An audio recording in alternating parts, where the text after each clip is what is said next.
27 январ күндөгү окуя дал ушул 4 көчө тилкесинде башталган. Кечки саат 5:30 чамасында тажик тараптан таш жүктөлгөн унаалар менен жарандар келип, Баткен-Исвана жолуна таштарды түшүрүп, жолду жабышкан. Тажик Республикасынын чек ара кызматкерлери аларды коштоп жүргөнү айтылат. 28 январга карата эки тараптын тийиштүү кызматтарынын жолугушууларынын бир канча сүйлөшүүлөрүнүн негизинде 28 январга карата аталган унаа жол толугу менен ачылып, азыр каттам кадимки тартипте жүрүүдө. Чек ара окуясы мамлекет башчысынын жеке көзөмөлүндө турду. Кырдаалды тез арада турукташтыруу үчүн ыкчам штаб түзүлүп, тажик тарап менен сүйлөшүүлөр жүргүзүлүп, ыкчам байланыш иштеди. УКМК төрагасы 28 январдын таңында Баткенде күч түзүмдөрү менен чукул жыйын өткөрүп, координациялоо ишин колго алды. Бул окуялар бардыгы түнү менен урматтуу президентибиз Садыр Кожоевичтин көзөмөлүндө болду. Президент азыркы убакытка чейин түз байланышта биз менен өзү учуу маселелердин бардыгын контролдоп турат. Штабта азыр бул жерде бардык мекемелердин, ведомстволордун, айрыкча күч структуралардын бардык представительдери бар. Чек арадагы көрүнүшкө күбө болгон тургундар буларга токтолду. Түнкү саат 3:30 чейин атсам бир эл чыккан жок, качкан жок, кеткен жок. Turдuk şehirde. Endi bul Köktaş aylı.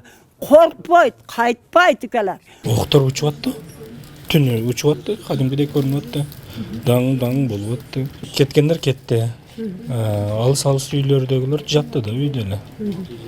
Техникасы барлар кетти, техникасы жокто калды үйдө. Ошо.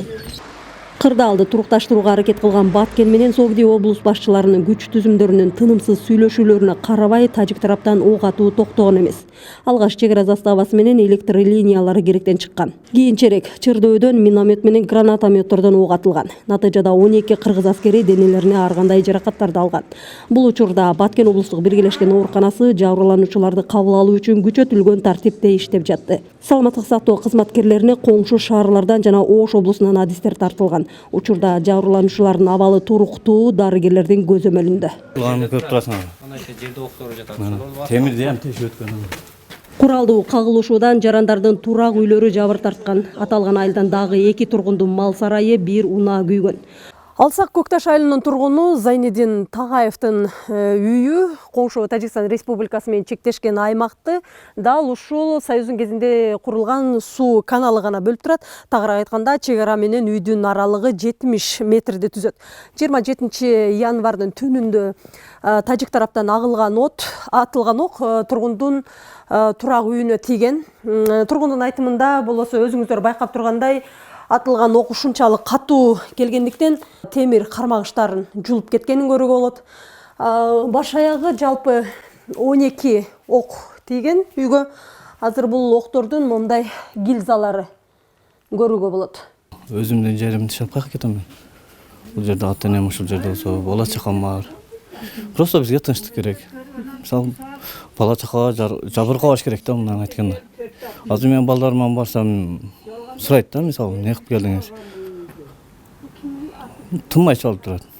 Жергиликтүүлөр эвакуацияланып, 4 көчөнүн оң тарабы Баткен шаарына, сол жагы Лейлектин Рабат айылына жайгаштырылды.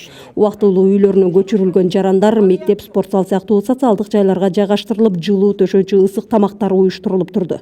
Алардын саламаттыгын көзөмөлдөө үчүн медицина кызматкерлери тартылган. Бул көчүп келген жарандарды тамак аш менен камсыз кылуу максат кылуу үчүн Баткен райондук жаран коом кызматтары жана Баткен районунун айыл өкмөттөрү, ошондой эле ушу Баткен шаарындагы улуттук кызыл ай коомунун жардамдары менен ушу убактылуу көчүрүп келген жарандарыбызды тамак аш менен камсыз кылып келет.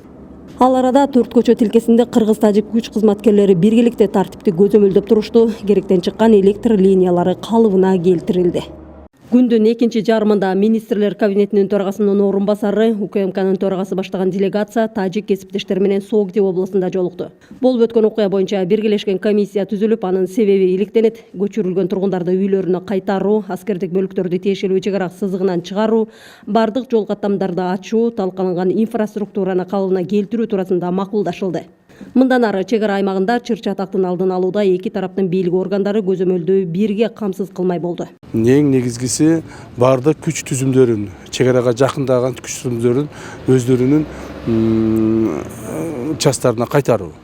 Ошол боюнча азыр баардык күч түзүмдөрү менен чогулуш өтүп атат. Буюрса бүгүнкү кечке чейин баардык күч түзүмдөрү чек арадан кайтарылат. Чек арада бир гана погранслужба жана милициянын керектүү органдары калат коомдук тартип сактоо үчүн. Мына президенттин тапшырмасы негизинде алынып келинген 40 бронемашина ушул жерде кече конфликтте баардык жабыркагандарды, жарадары болгондорду, жөнөкөй адамдарды ошол конфликттин ордун алып чыгып кеткенге мүмкүнчүлүк түзүлгөнүгүнө байланыштуу көптөгөн адамдарыбыз жабыркаган жок. Мамлекетибиз өнүктүрүүнүн негизги багыттары бул ынтымакчылык болуш керек. Коомубуз ынтымакчылык болсо, баарыбыз бир багытта элдин, журттун, мамлекеттин келечеги үчүн, коопсуздук үчүн аракет кылсак сөз өнүгүү болот. Азыр Дубандын аймагында абал туруктуу. Баткен шаары менен Лелик райондорунун борборлорунда жай турмуш өз нугунда уланууда. Базар, соода жайлары, унаа каттамдары иштеп жатат. Кооптуу аймактардагы 35 мектепте окуу убактылуу токтотулду. Миргүл Бокошева, Акжол Айбашев, Ала Тоо 24, Баткен облусу.